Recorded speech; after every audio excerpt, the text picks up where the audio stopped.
They are an enigmatic group of warrior monks that were broken up in the early 14th century, and yet, even today in the 21st century, we still look back upon their history and mystery with wonder and speculation. They are linked to the Holy Grail, the Ark of the Covenant, and even the bloodline of Jesus Christ. It is said they discovered a great secret buried deep beneath the Temple of Solomon and gathered together in order to protect it from generation to generation. Over time, they were feared by all their enemies, not least of which was eventually the Catholic Church itself. Thousands of books have been written about them, numerous documentaries made, Hollywood movies, computer games and mobile phone apps. And yet, they were in fact just one of dozens of orders of warrior knights. From the Knights of Malta to the Teutonic Knights, there are many stories to be told. Just what is it that draws us to the Knights Templar? What is the truth behind their secrets? In this film, we are going to go deeper and further than anybody has gone before, and we will uncover a secret that is older than the Templars themselves. We will unravel the golden thread of time, the true bloodline, and the ultimate secret they protected, and which became known as the Holy Grail. They were originally called the Poor Fellow Soldiers of Christ and of the Temple of Solomon, which thankfully has been shortened to the Knights Templar, or for the really lazy, just Templars. They were a Christian military order recognised by papal bull in 1139. In fact, they were originally founded in 1119 in Jerusalem, and it would be 10 years before they had finally grown in sufficient size to become active in defence of the faith. They eventually became one of the wealthiest and most powerful Christian orders. They grew rapidly through charitable donations, and rich kids flocked to join. Their clever ways with the finance of Christendom aided in both their wealth and power, but also brought a lot of jealousy and resentment. The fighting knights were distinctive and known by all who saw them, from Europe to the various Holy Crusades. The non-warriors, meanwhile, managed vast sums of money and huge tracts of land. They were responsible for creating what we now call banks. They built huge fortifications and castles across Europe and the Holy Land. But their reason for existing was also hugely linked to the Crusades, to take and defend the Holy Land. When eventually the Holy Land was lost to Islam, their reason for existing began to disappear. Soon, royalty were eyeing the Templar wealth and property, and their end was in sight. There spread rumours about a secret and perverted initiation ceremony, and King Philip IV of France decided to take advantage.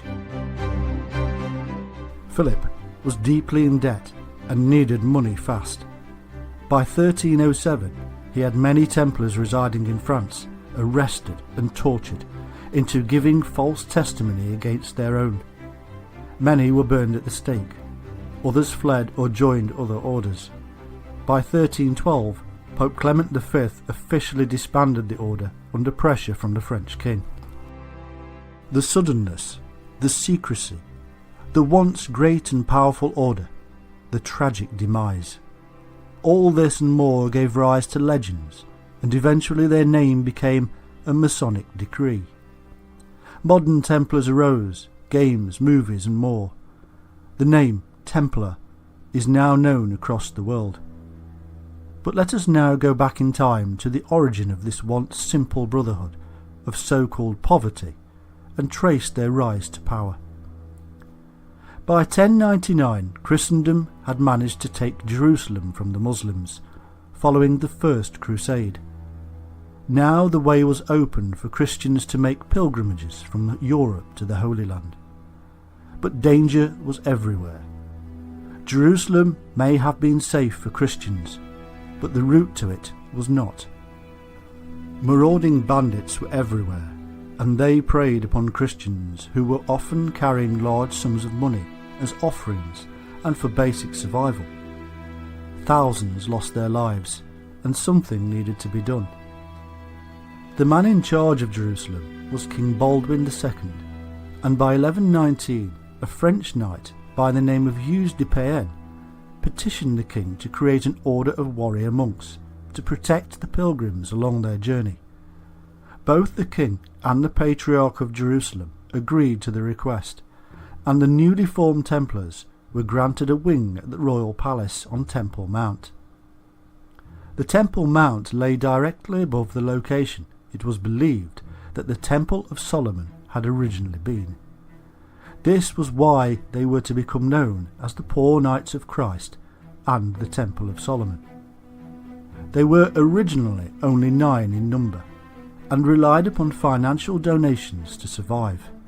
Indeed, their symbol of 2 knights upon 1 horse indicates this poverty. But such poverty was soon ended. They found themselves a powerful ally in St. Bernard of Clairvaux, who himself founded the White Monks of the Cistercian order.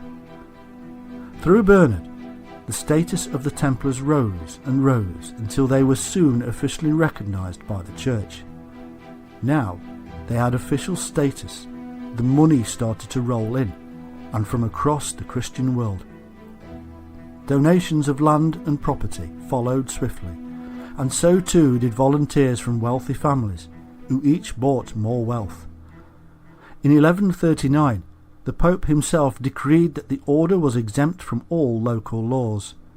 This simply meant that they could wander freely through Christendom without paying taxes, and nobody dared to argue, for they carried the seal of the Pope himself. Their power and strength grew, and soon they were the go-to people for any battle. During the Crusades, their might was used to shock the enemy into submission. Their highly trained battle techniques, heavily armed horses, and legend would strike at the heart of the enemy. In turn, the very sight of them charging would have given added impetus to the Christian soldiers behind them. Such was their power and skill that in 1177, at the Battle of Montgisard, 500 Templars and a few thousand infantry defeated Saladin's massed army of 26,000 soldiers.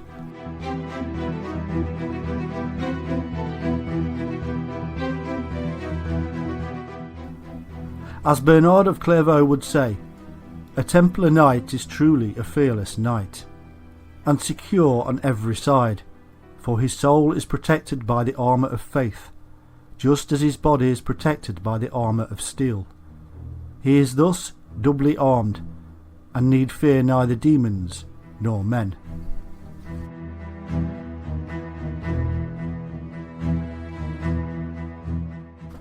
However, most Templars were in fact not warriors. Behind every knight there was an army of support assistants. From the menial to the monetary, there were thousands who administered the huge operation.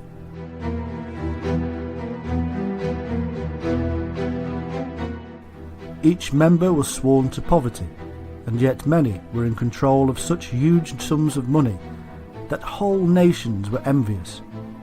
Because they controlled such wealth, they developed a thing called a letter of credit, a simple note that promised the Templars would reimburse the holder of such a note. This was the origin of the dollar bill or pound note. A person could deposit wealth with a Templar in France, take a note of promise, traverse the Holy Land, and give the note to the Templars in Jerusalem and receive his money. For this, they donated to the Templar cause. This was banking, and may very well have been the very first in existence. But it did work, and now the marauding thieves could no longer steal from people who had nothing.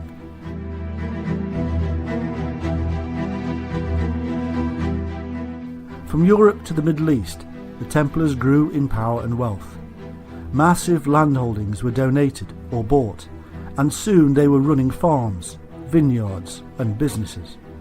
They built fortifications, churches and cathedrals. They manufactured, imported and exported, and built their own fleet of ships. Their power was unprecedented.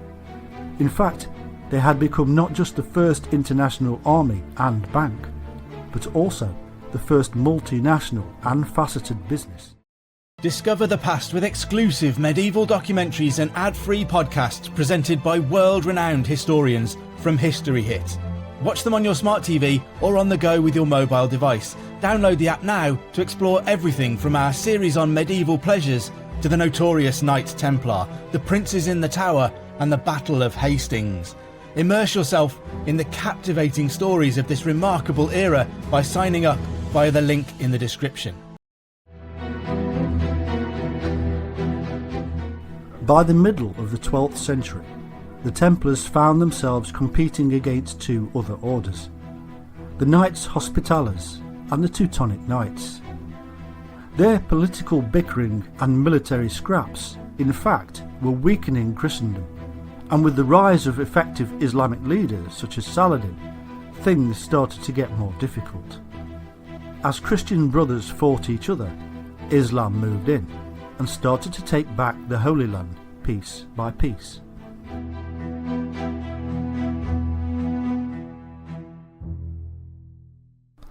Soon, the perceptions about Templar power were weakened, and they backed this up with several unsuccessful campaigns against Saladin. By 1244, Jerusalem itself had fallen and would not come under Christian control again until 1917. It was the start of a slippery slope until Friday the 13th, 1307, when eventually the Templars were arrested for heresy and, following confessions, burned at the stake. The remaining Templars were disbanded or joined other orders. The Pope decreed that Templar property should be absorbed into the holdings of the Knights Hospitaller. Many, in fact, see the disbanding of the Templars as simply a merging of the two orders. Many Templar organisations simply changed their names from Knights Templar to Order of Christ. Today, the Catholic Church states that the medieval persecution of the Templars was in fact unjust, that they had in fact done nothing wrong, and that Pope Clement had been pressurised into his actions by the dominance of King Philip of France and the public outcry.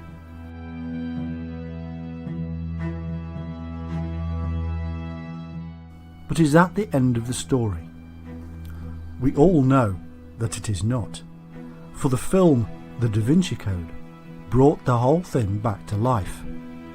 But it was before the film that the secrets had started to emerge.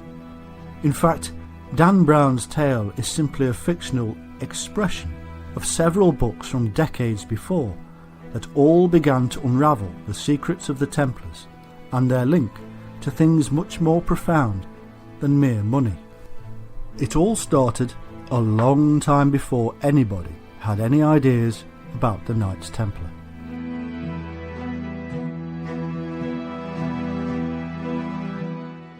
It all begins with the myth of the Saviour.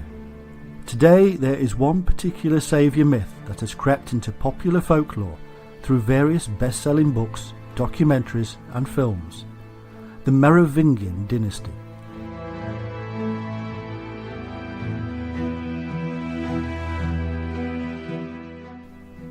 The Merovingian dynasty has been romantically depicted by both the regional writers in France and international best-selling authors such as Dan Brown and Bajent Lee and Lincoln. There are tales of mystery and magic, of wisdom and light, and last but not least of all, descent from God himself via his son Jesus and his supposed wife Mary Magdalene.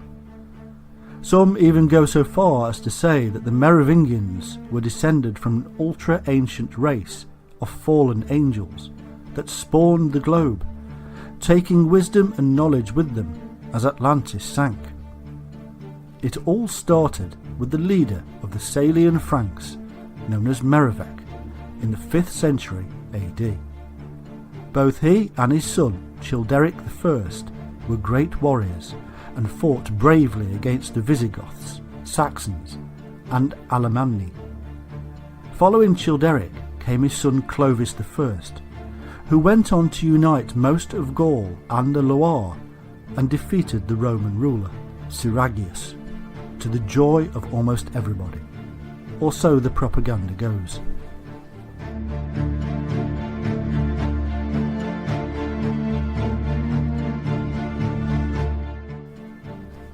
It was Clovis I who adopted the Roman Catholic religion for his nation.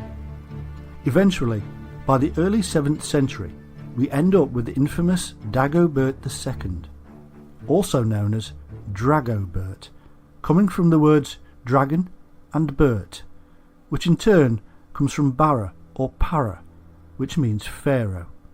So Dragobert or Dagobert simply means king or pharaoh of the dragons. Such links to dragons or winged serpents will become extremely important in our tale.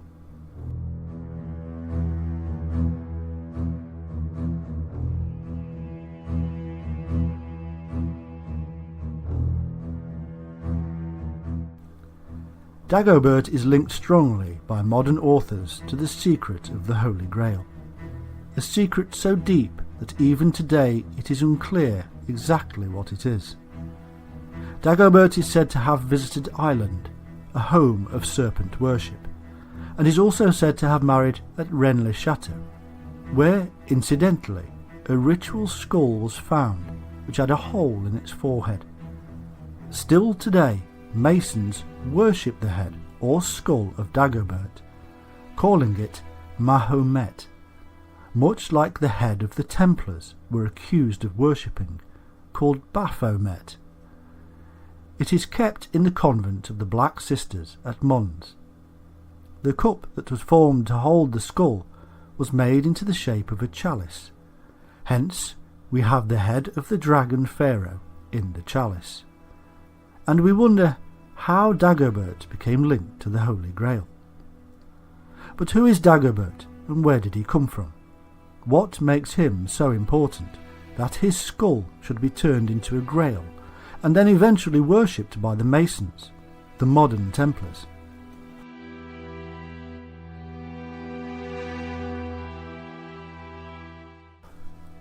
The year is 469 AD, and the Roman Catholic Church makes a pact with Clovis I, King of the Franks, giving him the title New Constantine as a thank you for becoming Christian.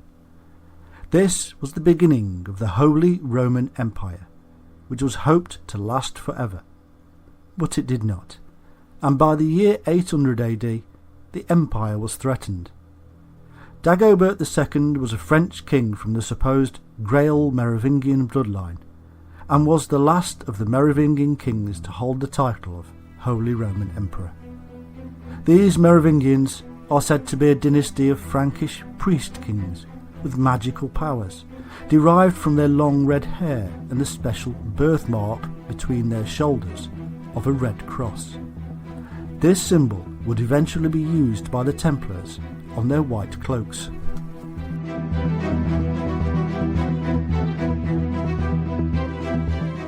The Christians spread rumours of witchcraft and various other misdemeanours because Dagobert was seen as a threat.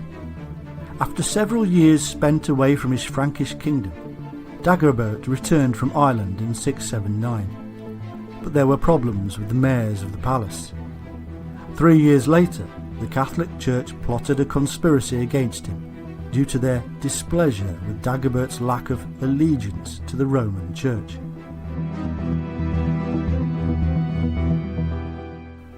While on a hunting trip, Dagobert was lanced through the eye by his own godson as part of the ploy.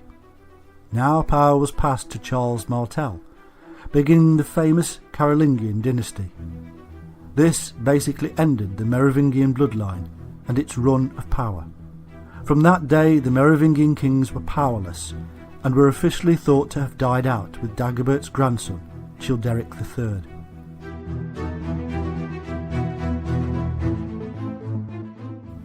Charles Martel's grandson, Charlemagne, was anointed Holy Roman Emperor. The Catholics had wiped out the troublesome Merovingians once and for all. Or did they?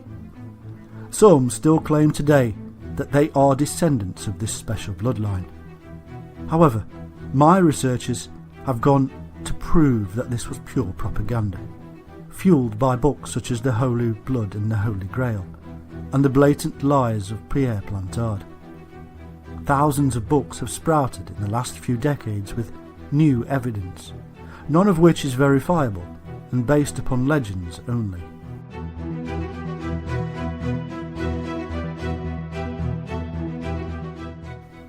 The Merovingians, born of the sea, with kings connected etymologically with the snake, as well as ritualistically, were simply descendants of a serpent bloodline. The royal line descended from serpent priests seen across the globe in India and China, in Britain and America, and basically everywhere else.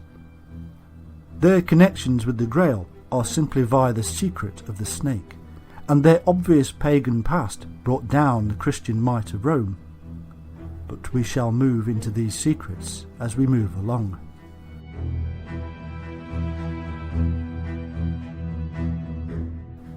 One of the most striking images in Christian history is the Red Cross.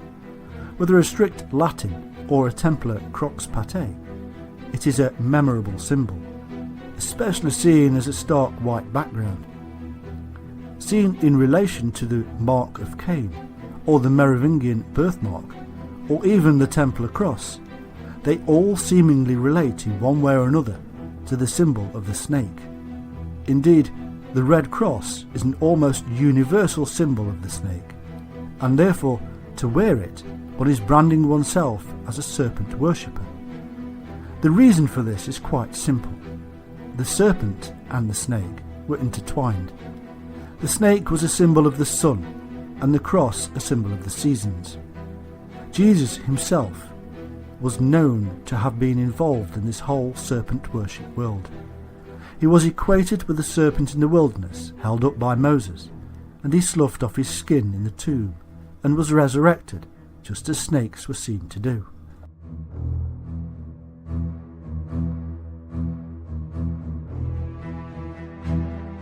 The Rosicrucians, obviously meaning rose or red cross, were a strange, esoteric secret society of alchemists and spiritualists, linked inexorably to the Masons, Templars and others in the story of the Grail. They have been greatly debated and researched. A term for that small chapel deeply involved in the Da Vinci Code world, Roslin, could very well be Rose Snake or Lynn. Many places involved in the story are associated with this terminology.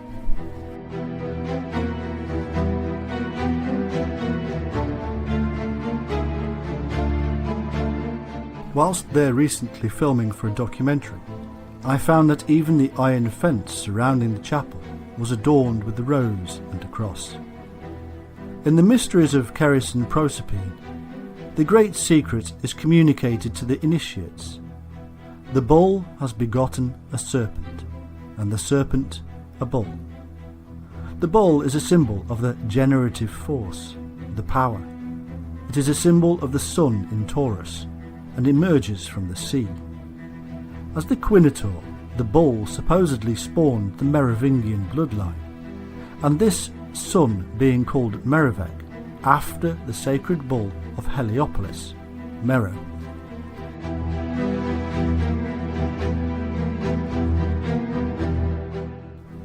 It was this King Meriveg, the first in the line of the Merovingian kings, who was said to have been spawned by the Quinator.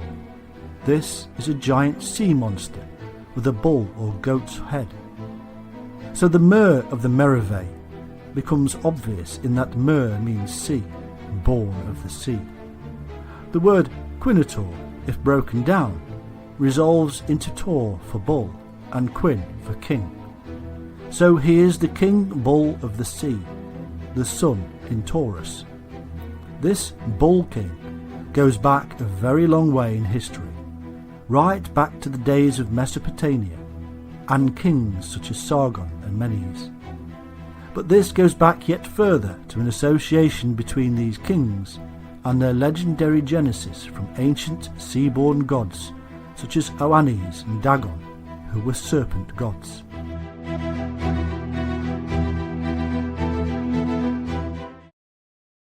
The sun, as a serpent, would sink beneath the horizon and become a fish. Dag means fish and On means sun. Dagon is therefore the night-time serpent sun, otherwise known as the Black Sun in various esoteric traditions. The Black Sun is a symbol of the underworld and the unconscious. Could it be that these legendary creatures are archetypes from the unconscious? This is the element Gnostics believe to be the true self, and the early Gnostics were in fact serpent worshippers who had a holy snake Eucharist. They were also the people responsible for writing down the whole Jesus myth and giving us the New Testament we know today. These myths are really about invading serpent worshippers or migrating snake cults, coming into the land, bringing with them all the skills associated with the coming of these ancient gods, such as metallurgy, architecture and medicine, not to mention a distinctive psychology. These deities are half bull, half fish or serpent figures, revealing their belief systems in their strange images, not what they were physically. It reveals a belief system of a duality between the sun and the snake. Oannes is Dagon, and this is related to the word for dragon. This god is the biblical Leviathan, the great serpent of ages past who encircles the world as the Ouroboros, the symbol of immortality and eternity. This is the same symbol which attracts the phrase, "My end is my beginning," like the words placed into the mouth of Christ, "I am the beginning and the end, the Alpha and Omega." In fact, the Christians of later times went on to use the image of the Ouroboros as a symbol for the Alpha and Omega elements of their Christian faith.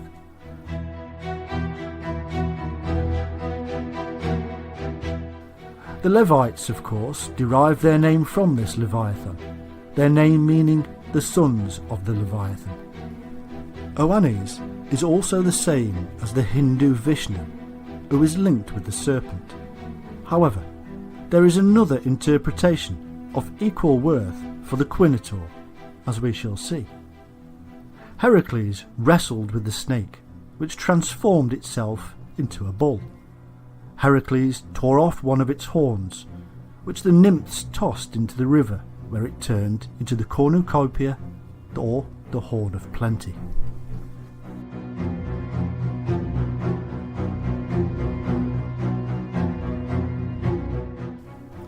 In Scotland, there are hundreds of Pictish symbols found on rocks and ancient Neolithic monuments.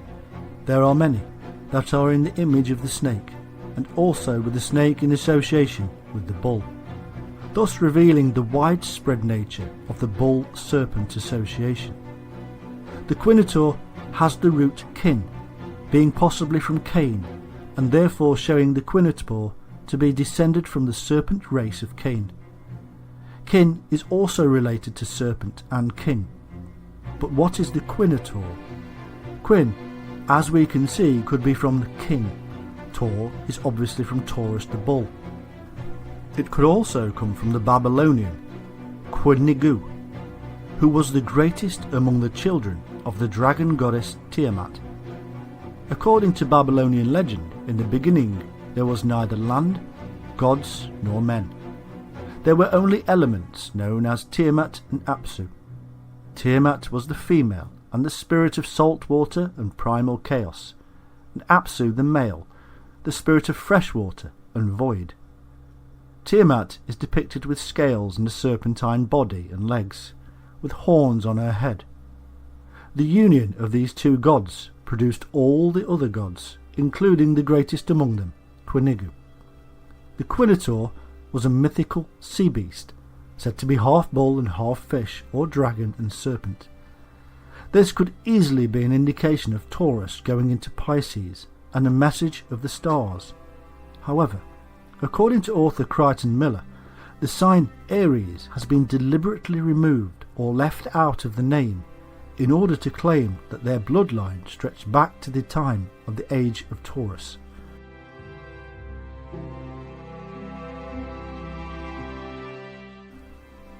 The Quinator is also said to have sired the Merovingian bloodline, as we have seen.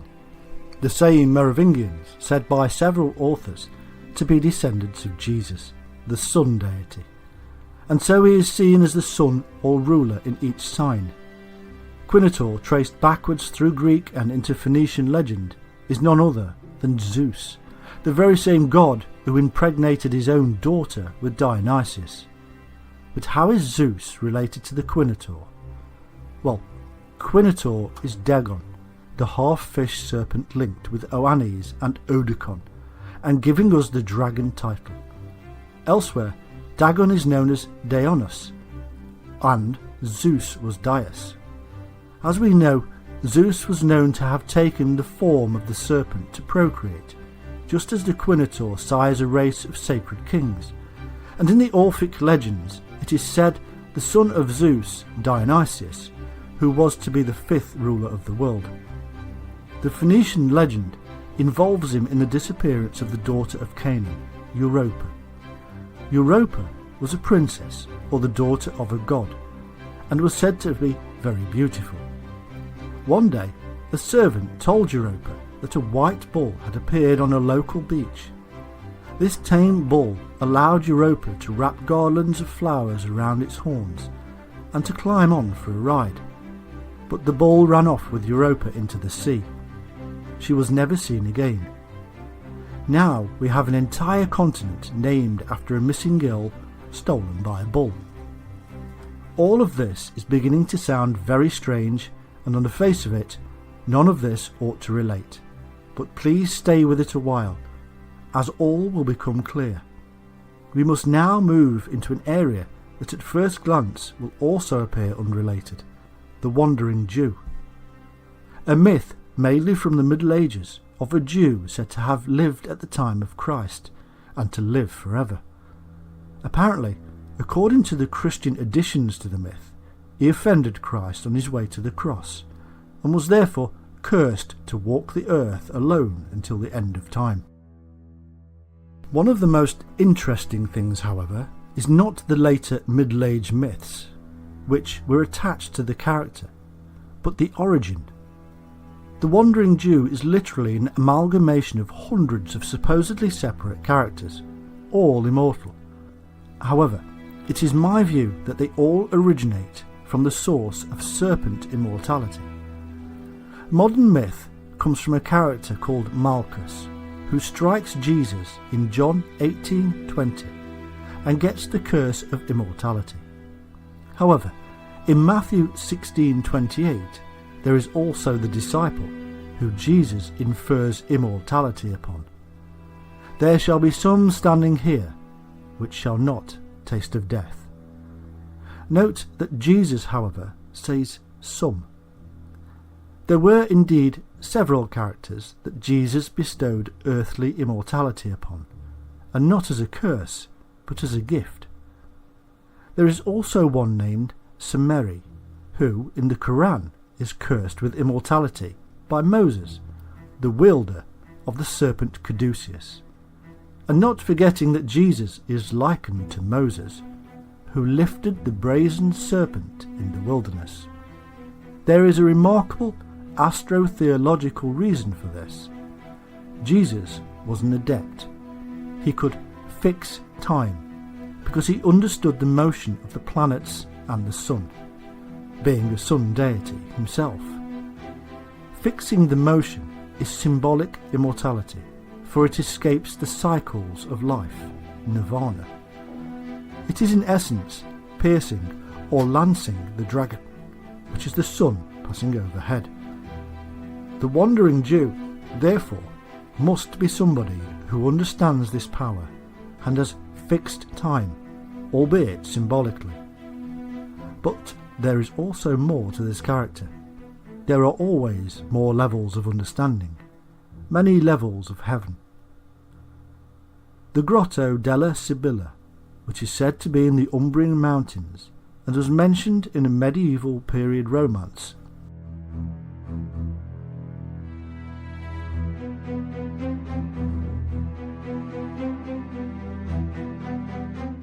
Mako is mentioned as having been turned into a serpent by an enchantress called Sibylla, who is connected with a healing serpent. This Mako is the Wandering Jew in serpentine form, the same Wandering Jew who sheds his skin.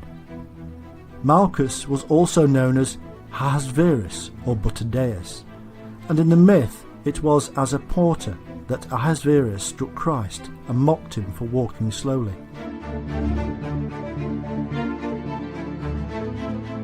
Jesus told him to wait for his return, which of course never happened, and so Ahasverus lives still.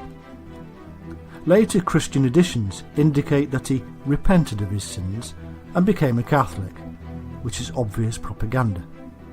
However, and what is most extraordinary, he is said to have grown old in the normal way, but when he reaches an age of 100, he sheds his skin and rejuvenates to the age of 30.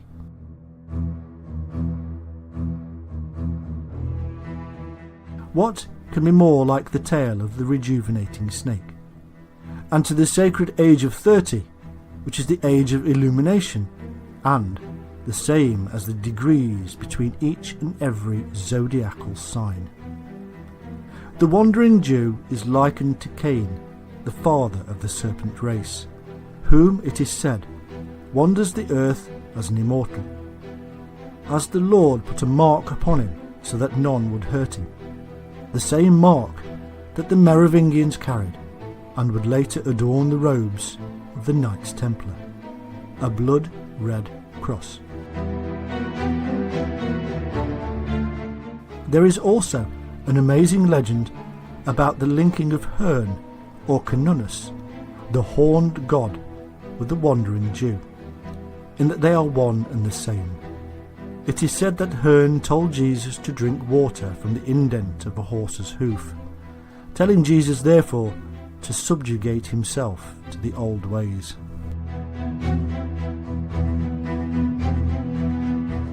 From Pashupati to Pan, the horned god is seen throughout history in connection with the secret of the serpent. It is Pan who kicks open the cister of the Bacchus, revealing the serpent from within. Dionysius, or Bacchus, is often depicted with horns, and the Bacchanals of Thrace were said to wear the horns in imitation of their god.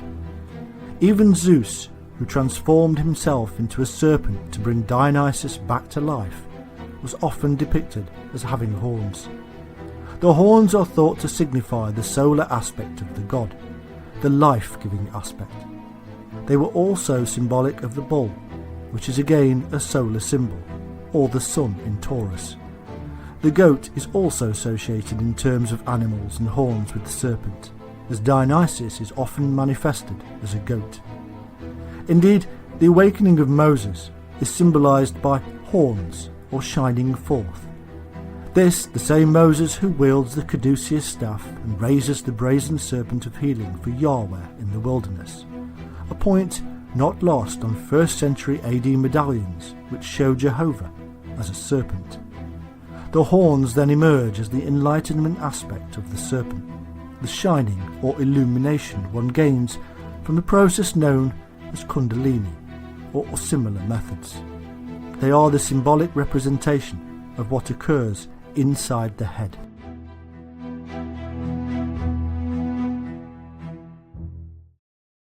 Heads are central to the story of the serpent cults, and there are many instances which prove this point. Hydra was the Greek water dragon, said by Alcaeus to have 9 heads, one of which was immortal.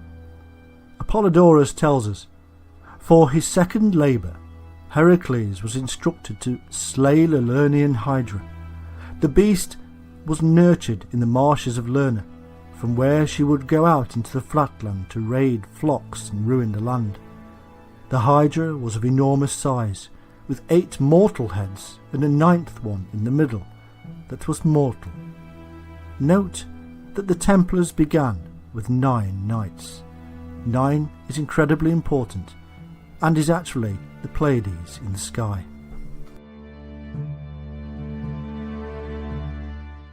Apollodorus tells us that Heracles lopped off the immortal head, which he buried and covered with a heavy boulder at the side of the road that runs through Lerna to Elaeus. He cut up the Hydra's body and dipped his arrows in its venom.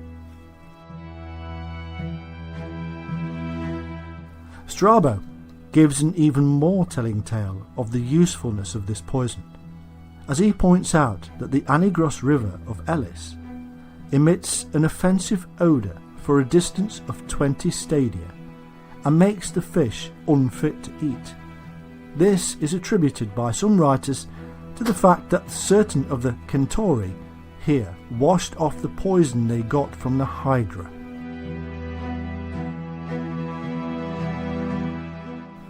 The bathing water from here cures leprosy, elephantiasis and scabies. A strange effect for poison to have, that it should, diluted in the waters of the river, have medicinal benefit. It has to be related to the equally peculiar concept that the Hydra has 1 immortal head. This, of course, relates to my discovery that our ancestors used venom and blood of the snake as a unique medicinal substance or elixir.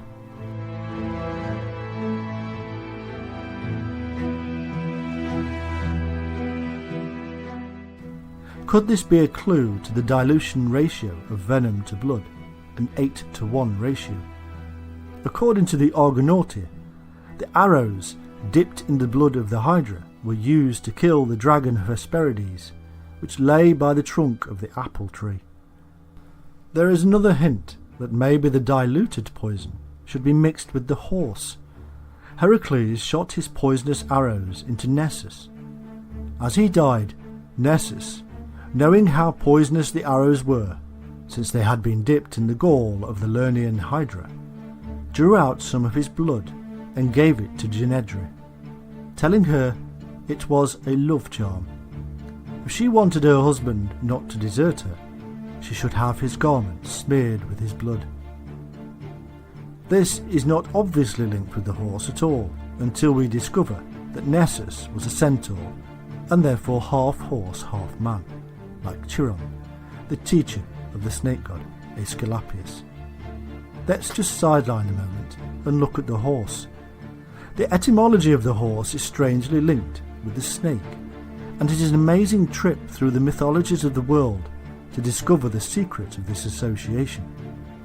The word nag is now synonymous with the horse, but it comes from the Middle English naga, which itself is a derivation of the word snag, snagger, or snecker, which is snake. This relates strongly back again to India, where the word used for snake was naga. Here, alone in language, we have this peculiar mixing between the snake and the horse, which has occurred over a vast period of time, and yet is still observable today. The horse, without doubt, is not only linked with the serpent, but also the sun, as we would expect. In Gaulish coins there are representations of the serpent under or over a horse, said to be a symbol of the sun god. In fact, in the Bible we have Jesus, the sun god, riding or on top of the ass or horse, as he rides triumphantly in Jerusalem, to death and to new life, the pattern of the sun each day. However, there is a remarkable scientific reason for this association. In order to produce anti-venom, non-lethal doses are injected into horses, and over a period of time the horse naturally builds up antibodies, specifically designed to neutralize the venom. Eventually, the horse's blood is collected and the antibodies extracted to produce anti-venom. This amazing coincidence is not new. It has been known about for centuries, and is as old as oral tradition can be. This idea of the ancient concept of the horse is also seen in the peculiar images of horseshoes seen on rock art in Australia, from before there were even horses in Australia. Getting back now to the concept of the head and its association with the serpent, we find that the Greek god Pan, seen by many scholars as one of the progenitors of the horned god, found in so many places around the world. According to many sources, his father was Hermes, the wielder of the caduceus. Other sources have him as the oldest god of all, older even than Zeus. At Cirencester, England, this horned god is depicted with two snakes rearing up, replacing his legs in a similar fashion to the images of Dagon. In fact, I have travelled the length and breadth of Europe and found these images at hundreds of sites. In Greek legend there is Dionysius, who is equated to the other horned gods as the god of animals and hunting, the same Dionysius who I found elsewhere to hold the chalice or elixir.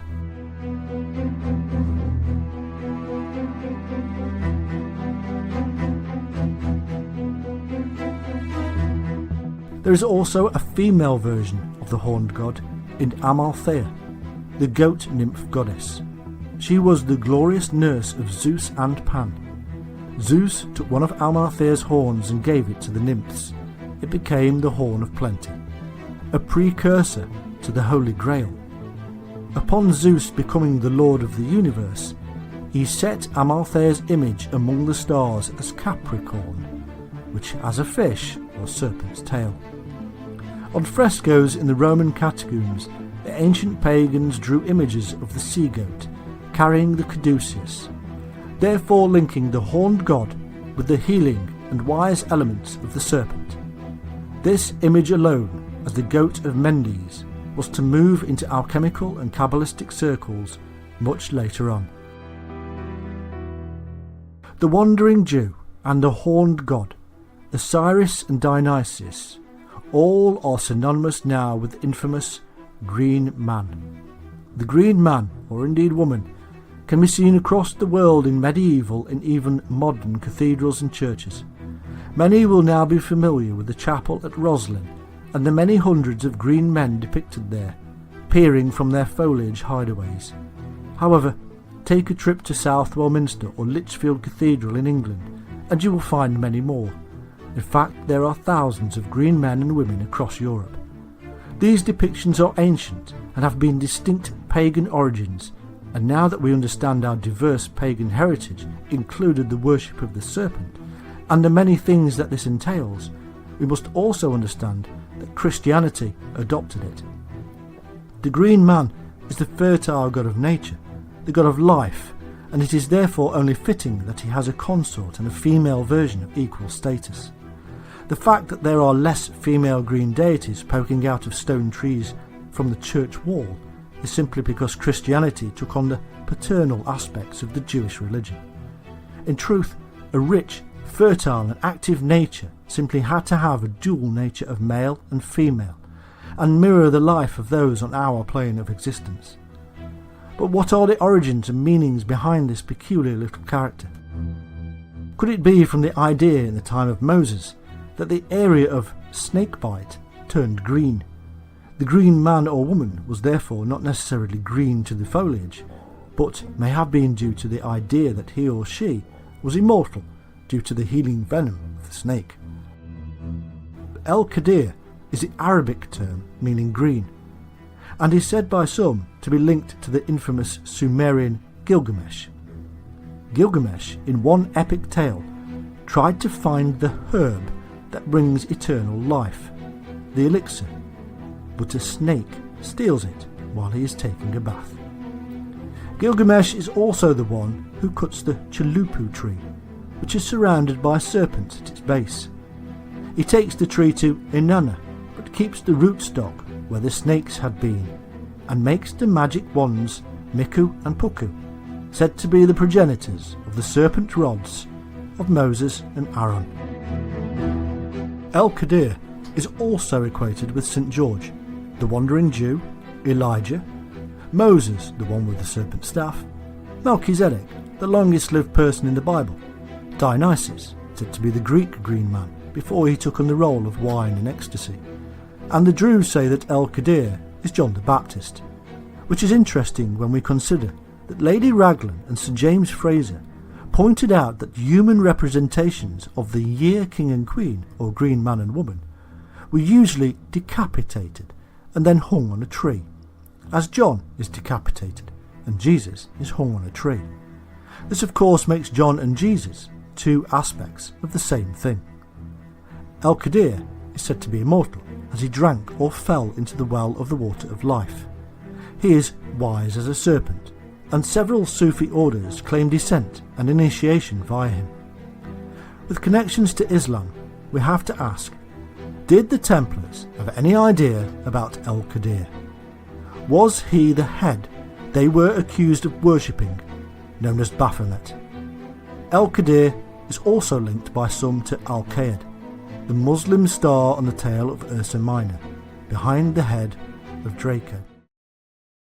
The colour green is something seen often in folklore, myth and legend, and strangely it always seems to have some relationship to our tale here. Guinevere, the serpent-connected queen of Arthur, is said to have green or emerald robes. Sir Gawain is the Green Knight.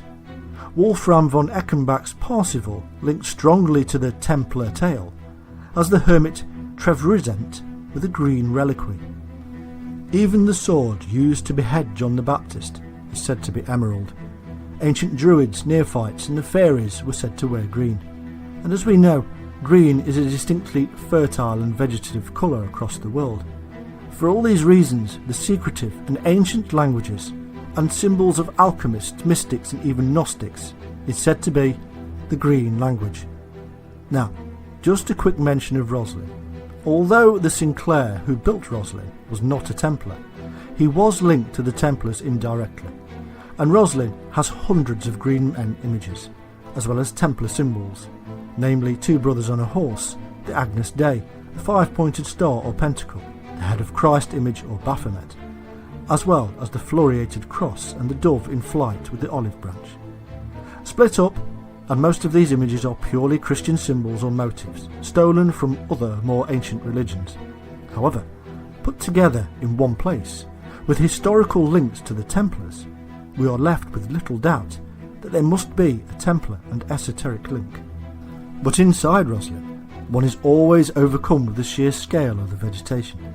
It is simply like bringing the outside in. In fact, that is almost exactly what was happening. The Garden of Eden, where the Tree of Life and the Tree of Knowledge were brought to this place. It was a place of knowledge and eternal life. There is little wonder that the Green Man should be in residence.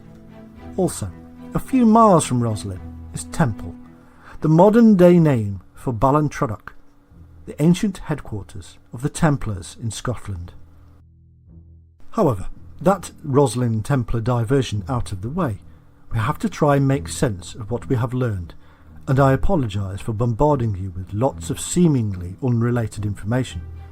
We began this tale with the story of the Merovingians. This now infamous royal family has even found its way into the film The Matrix, because of the perception that it has spawned secrets and secret societies around the world, as if protecting something. This whole mythos has in fact become one of the best money spinners in the literary and film worlds. We are fed little bits of information, most of which is an outright scandalous set of lies created to bolster theories that simply do not hold water, and all the time we are forced away from the simple historical truths which underpin the balderdash spoken, the same way that the Templars' true purpose was hidden beneath words such as poverty. There is no relationship between the supposed lineage of Jesus and Mary to shape-shifting reptiles. There is no lineage, except that created in the mind of man. In fact, it would be a far stretch of the historian's imagination to accept that a real Christ existed at all in the form that is constantly rammed down our throats. Jesus, as we can clearly see, was the culmination of a great many pagan deities, and all of them, without exception, are linked in one way or another to the worship of the wise serpent, and to the power of the sun. It is therefore no stretch of the imagination to understand that the character of Jesus was in part based upon these serpent deities. Just look at the shedding of the skin, whereby the snake crawls into a dark place and leaves behind its skin, and then emerges born again. The same thing happened to Christ, as he died on the tree, was placed in the tomb, and once risen to new life, left behind his old skin or shroud. In Africa and elsewhere, the snake is still pinned to the tree as a votive offering or sacrifice for the health of the tribe. In some places it is even pierced on the side. Christ was equated to the brazen serpent of Moses, and we are told to be as wise as serpents. In truth, the ancient and pagan worship of the wise serpent has slithered unseen into our so-called modern religions. What there is, in fact, as we can see from the disparate evidence presented above, is a whole host of clues laid bare before our eyes. All we have to do is eradicate the preconceived thoughts that are in our minds. These thoughts were placed there at Sunday school, in textbooks, and from the silver screen, or indeed from the now imposing internet. Try to break a boundary here for me for a moment. Imagine, if you will, a world that holds no mystery. No, this isn't the beginning of a John Lennon song. It is a serious attempt to alter our perspective. Imagine that there are no ghosts, no aliens, no Loch Ness Monster or Bigfoot. Just imagine that man simply evolved over vast periods of time, and to a point where he suddenly, or slowly, became conscious of the world around him, and his own place in it. It's like looking at a monkey and watching as it looks around, picks up a few things, and then something comes into its mind and it's startled. We can see in its eyes and actions that it is scared to death. It has suddenly realised that it is sentient and quite separate from the world around him. He looks at the other monkeys now with the austere gaze and pities them. But he's also very different now, and so he takes himself away from nature and begins to use the world around him for products it can supply. Gradually, like a baby, his mind tries to work out how everything is put together and how to take them apart. He wants to know what those points of lights are in the sky, what that big yellow round thing is, and the white one that changes shape at night. He'd never spotted that before, and so he analyses everything. A few thousand years pass by and the descendants of our little monkey are losing their hair because they have covered their bodies in the skin of other animals for the cold and wet times. They are using their minds, working out how to kill bigger and bigger quantities of animals for meat, which they have found gives them more satisfaction than eating vegetables and fruit matter all day long. Now they have more time on their hands, a concept they had no idea of before they became conscious. Time passes slowly, and the mind develops. Some, in the growing groups, want to know more, and as they question, they become fearful of the dark night, the deep waters and the burning summers. Noises come from the woods that they no longer know, because they have been away too long from that level of nature, and so they wish to understand. The new world of the stars, sun, moon, raging waters, reflections, and the death, all must be explained or avoided. For thousands of years these new men experiment with the natural world and discover all kinds of cures and even mind-altering drugs. Then one crippled little monkey man takes some strange-looking mushroom, and in his own mind he disappears into another world, a world that the new consciousness becomes aware of as the unconscious world of the imagination. But these concepts are not yet born, and so this other world is real, very real. And when the monkey man returns, he tells the others of his vision trip. He is so adamant in his belief that others try the process too and experience archetypal visions, and so also believe the process to be real. They see spirals and strange serpentine shapes that modern research has proven to be at the deepest level of our psyche. And so when awake, they spot these shapes all around them, and see the snake disappear into the other world and emerge with new life. It is a special animal, more special than all the others. Years pass, and we now see large wooden buildings, circles of trees and pathways, all mirroring these other worlds. Pictures are painted on these structures, and inside caves of the wonderful otherworldly visions. Men and women have been chosen to access these worlds for the rest of the growing tribe, and they become healers and guides, medicine men and priests.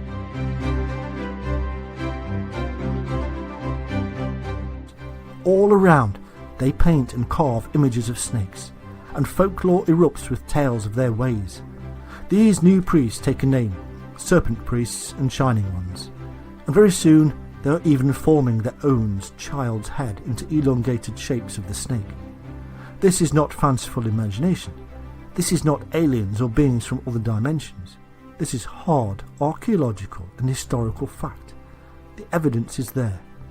We zoom forward now to the 21st century, and what do we find? Modern myths of saviours and Christmen who can access other worlds, tales of green men and immortal shaman-like semi-deities, and now stone buildings with beautiful depictions of myths that stretch back in time to our ancient monkey man, who sat one day and almost fell off his perch when he realised what the hell he was. We also see another myth forming. These Merovingians are said to be a dynasty of Frankish priest-kings with magical powers. Now cast your mind back to the dark age of humanity and the emerging medieval period. The folk of Europe blindly follow a myth created in the Holy Land by some wise monkeys called Gnostics. A tale of a man who was the son of a god. It is all taken so literally, so simply, but life is hard, and death and pain are everywhere, and an idea of a crusade comes forth to go and save souls in the Holy Land. In battle and death, suffering men can find atonement for their sins and a glorious life in heaven. And so in their thousands they depart and battle the might of Islam. They take the holy city of Jerusalem. But along the way, men with minds meet and communicate with holy men from other faiths. Such conversations were impossible in Europe. New influences are now at play. New concepts that there is more to the spiritual life than just the simple literal Christianity. In fact, these men of thought soon discover that their own religion is in fact based upon much older myths of serpent worship and immortality through the power of the sun and snake. A concept so wholly encompassed in the idea of the Holy Grail. The cup that holds the blood of the one true great serpent god himself. The cup that is the mind of the illuminated. Imagine then, also, the fact that these newfound truths were pure heresy in a world dominated by the power of a vicious Catholic Church who jealously guards its literalisms of the Gnostic texts. Nobody would dare to openly speak of such truths in a world of utter and complete control by the ruling elite. And so the truths are hidden, coded and kept secret. New groups are formed that protect these secrets and pass them on through time. This stream of information from one generation to another became symbolised in the bloodline. The truth of the Holy Grail passed down from one age to another through the long line of initiates via the sacred bloodline of secrets. This is the truth, that all of the secrets were in fact hidden in plain sight, and the key to understanding them was protected throughout the dark period of Catholic control. The Templars did discover the Grail, or truth, and they did pass on its knowledge. In this way, what they did was heresy, and that had to be stamped out. So many stories came so close, and yet were so far away.